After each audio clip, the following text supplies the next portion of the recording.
正常开机，然后检验一下它动作的一个步骤。首先把总电源打开，然后按开始。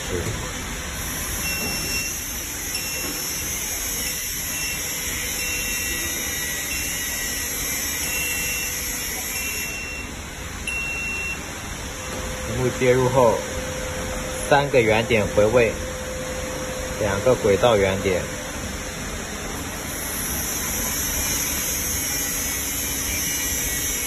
3个圆点回位之后，我们把这个接到自动，然后按停止，再按启动。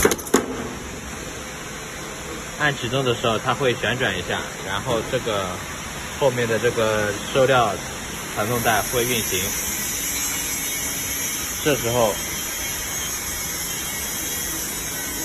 我们可以在光纤这里放一个片子。它就会正常焊接。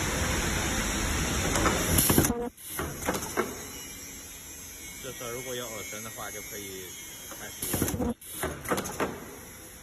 它这边是有一个光纤传感器的，这边如果没有料的话，它是不会往下工作的。